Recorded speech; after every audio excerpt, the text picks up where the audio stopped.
Hey everyone, and welcome to today's creepy story that may or may not be based on true events. After listening to this story, post in the comments if you think this was a real story or if I made it up. The answer will be in my next video, so please remember to like and subscribe to find out the answer. Today, I bring you a story that will make your hair stand on end. It's about a man who rents a cabin in the woods and gets more than he bargained for. Brandon lived in northern Ontario, and he was an avid hiker and fly fisher. He was in his mid-20s and was in a serious relationship with a girl named Sarah. Sarah had to work graveyard shifts this weekend, and Brandon didn't want to disturb her sleep. So he decided to rent a small cabin just north of Elliott Lake, Ontario for the weekend, so that he could fish and hike. He often did this with his best friend, but this weekend his friend wasn't available, so he decided to go alone. Once he arrived at this small little cabin, he unpacked his truck and settled in for the night. He decided that he would go to bed early and get a head start on the sunrise to take advantage of the morning fishing. That night, Brandon had really strange dreams, almost lucid dreams. When he woke up, he couldn't quite remember them. But he remembers strange circular geometric symbols and shapes. He also remembers hearing the thumping of drums in the distance, and weird screeching and wailing. He looked down at his hands, and he realized there was a lot of dirt under his fingernails, almost like he dug a hole in the dirt. He was confused where the dirt came from, but he just brushed it off as he was in the woods. The sun was about to rise, so he decided to get his fishing gear together and start hiking to the river. He reached the small inlet river, and by this point, the sun was just coming up over the calm inlet lake, and it was beautiful. Brandon had to take his phone out and capture the moment. It was so calm and peaceful. He loved the quiet and serenity that came with connecting with nature. Brandon had the perfect afternoon. He caught his limit of lake trout for the day, and he even made a little fire by the river and cooked a fresh trout right beside the lake. He decided he should start walking back to make sure that he had enough sunlight so he could start cleaning his catch. Brandon decided to walk off the trail a bit because he had to take a number 2, and he didn't want to do it right on the path to the river where someone else might stumble upon his situation. Once he stood up, he tripped over a root and he lost his footing. He fell to the ground and he hit his head, and his phone fell out of his pants pocket. Once he awoke, it was the next morning, and he was in a completely different area that he got knocked out. He was disoriented. He was trying to figure out how he got there. He got up and he started walking around trying to find the trail. He realized that he was lost. He felt his pants pocket for his phone so he could call for help, but there was no phone in his pocket as it had fallen out. He searched around for a way out, but he couldn't find one. Days passed, and Brandon was still missing. His family and his girlfriend were worried sick, and the police were conducting a massive search operation. The investigator tried to pull up the cabin rental from their website, but it was gone. No trace of it ever even being on the website. When they eventually did find his cabin, they found the lake he was fishing on, and they could see his recent fire pit that he cooked his fish on. But other than that, there was no sign of Brandon. Finally, after 7 long days, Brandon was found by a search and rescue team.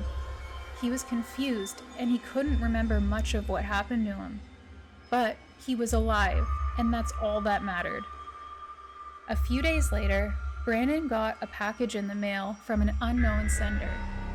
It was his cell phone, and it was in perfect condition to his surprise. So he turned it on to check for any messages. But what he found left him shaken to the core.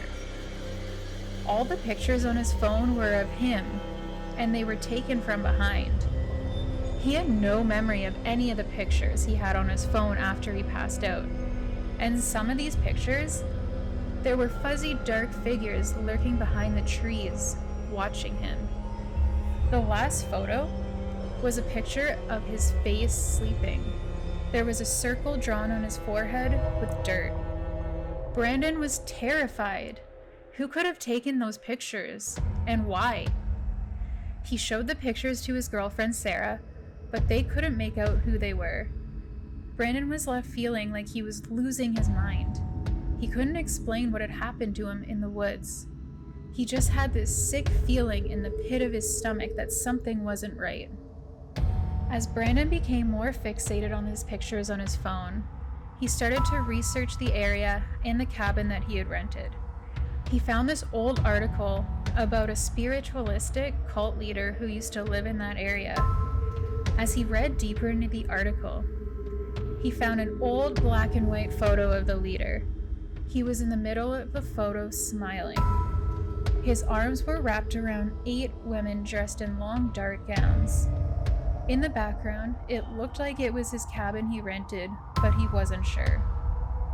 At this point, he started to become paranoid. He always felt like he was being watched, and he always felt like there was this strange dark cloud over him wherever he went. According to his girlfriend, he started to say that he would see symbols all around him. He would see circles etched into the bark of trees that no one else would see. And he would hear strange whispers in the wind that seemed to be calling his name and urging him to return to the cabin. It was as if something or someone was trying to draw him back into the woods. Brandon couldn't resist the pull. He decided to return to the cabin and explore the woods further. He didn't tell anyone about his plan, not even his girlfriend Sarah. As he made his way through the woods, he found himself in a clearing. There was an old stone circle in the center, and Brandon noticed that the ground was littered in some strange symbols and markings. Suddenly, he heard a low chanting and drumming coming from the woods behind him. He turned to run, but it was too late. A group of hooded figures emerged from the trees and surrounded him. They were the same dark figures that he had seen in the pictures on his phone and in the article. Brandon tried to fight them off, but they overpowered him and dragged him away. He was never seen or heard from again. Days turned into weeks, and Sarah was beside herself with worry. She couldn't shake the feeling that something terrible had happened to Brandon. She looked at his search history on his laptop and found all the articles of mystery surrounding the area he had visited. She decided to go to the cabin herself and search for him. But when Sarah arrived at the cabin, she found no sign of Brandon. But she did find a letter on the table. It read, "Sarah, we have Brandon. You're all he talks about. Follow the circles." She knew she had to follow the message. She made her way into the woods and noticed circle carvings etched into the trees. She followed them and found the same clearing where Brandon had been taken. The hooded figures emerged once again. She screamed Brandon's name for help, but he was nowhere to be seen. The hooded figures took her too. The police searched for Sarah, but they never found any trace of her. However, a few months later, Sarah's sister started to receive strange letters. They told her not to go to the police because she was in trouble. She urged her to follow the circles and come find her. She knew something wasn't right, but she couldn't resist the pull. She knew she had to go find her sister. And when she eventually found the cabin, she found only a message scratched into the wall.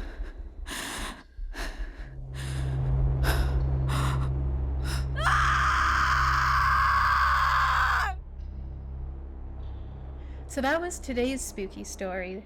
Let me know what you think about this story, and let me know if you think it was real or if it was fake. Please like and subscribe, and watch for my next video to find out the answer. Thanks for watching. Bye, guys.